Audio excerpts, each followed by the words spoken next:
अस्सलाम वालेकुम दोस्तों, आज की वीडियो में हम कुवैत की 4 बड़ी और अहम खबरें जो हैं वो आप तमाम दोस्तों के साथ शेयर करने वाले हैं। और यहाँ पर कुवैत इंटरनेशनल फ़्लाइट और एयरपोर्ट ओपन होने के हवाले से भी यहाँ पर अपडेट जो है वो जारी हुई है। तो आप तमाम लोग जो हैं इस वीडियो को शुरू से लेकर आखिर तक ज़रूर देखें। दोस्तों वीडियो पसंद आए लाइक और शेयर ज़रूर करें। चलिए दोस्तों बढ़ते हैं अपडेट की तरफ। दोस्तों पहली खबर यह है कि कुवैत इंटरनेशनल एयरपोर्ट पर फ़्लाइटों को फिर से शुरू करने की योजना पर चर्चा करने के लिए सिविल एविएशन डिपार्टमेंट के राष्ट्रीय सेवा मामलों के मंत्री और राष्ट्रीय विधानसभा मामलों के राज्य मंत्री मुबारक अल हारिस ने एक बैठक की है। और इस बैठक के दौरान ये बताया गया है कि बहुत ही जल्द जो इंटरनेशनल फ़्लाइटें हैं वो धीरे धीरे कुवैत के अंदर बहाल की जाएंगी। लेकिन अभी यहाँ पर जो डेट है और टाइम है ये नहीं बताया गया है कि कब से इंटरनेशनल जो फ़्लाइटें हैं वो कुवैत में शुरू की जाएंगी।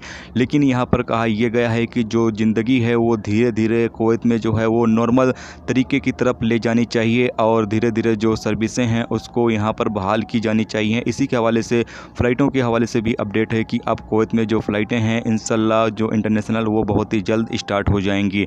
जैसे ही इस हवाले से अच्छी खबर आएगी तो वो आप तमाम दोस्तों के साथ फ़ौरन ही शेयर की जाएगी। तो अभी फ़िलहाल इस हवाले से कुवैत में चर्चा की जा रही है, तो ये आप तमाम दोस्तों के साथ शेयर किया गया है।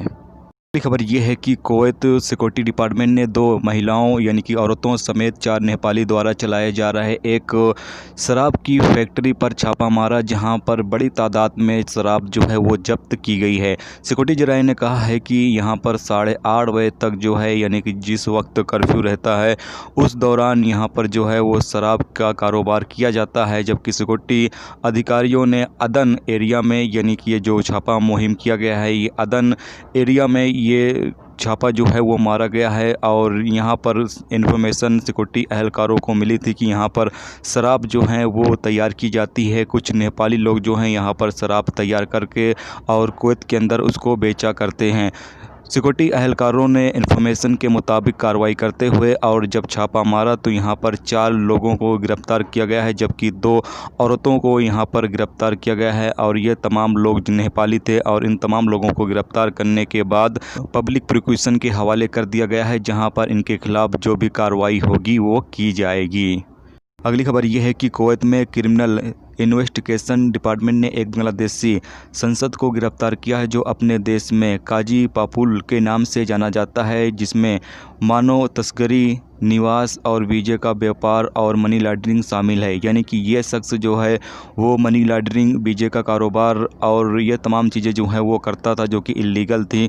और इसको कुवैत समय के मुताबिक मिसरफ इलाके से उसके घर के अंदर से इसे गिरफ़्तार किया गया है। इसको पब्लिक प्रोसिक्यूशन के हवाले कर दिया गया है और जो भी सज़ा होगी उसके मुताबिक इसको दी जाएगी। अगली खबर यह है कि कुवैत MOI ने उन गाड़ियों की छूट का यहाँ पर ऐलान किया है जिनका यानी कि रजिस्ट्रेशन और इंश्योरेंस कार्ड जो है वो 12 मार्च से ख़त्म हो गया है। यानी 12 मार्च से उन तमाम गाड़ियों का जिनका रजिस्ट्रेशन और जो इंश्योरेंस कार्ड है वो अगर ख़त्म हुआ है तो उन तमाम लोगों को यहाँ पर छूट का ऐलान किया गया है। क्योंकि अभी फ़िलहाल जो डिपार्टमेंट है यानी कि जो ये काम करने वाला डिपार्टमेंट है, मिनिस्ट्री जो है वो अभी कोरोना वायरस की वजह से बंद है। इसीलिए यहाँ पर इन गाड़ियों को छूट दिया गया है कि अभी इनके ऊपर कोई भी जुर्माना जो है वो नहीं किया जाएगा। तो यहाँ पर अगर आपका सिक्योरिटी फोर्स आपका जो है गाड़ी का इंश्योरेंस या फिर आपका गाड़ी का रजिस्ट्रेशन चेक करता है और वो 12 मार्च के बाद ख़त्म हुई है तो फिर आपके ऊपर कोई भी जुर्माना नहीं करेगा, आपको जो है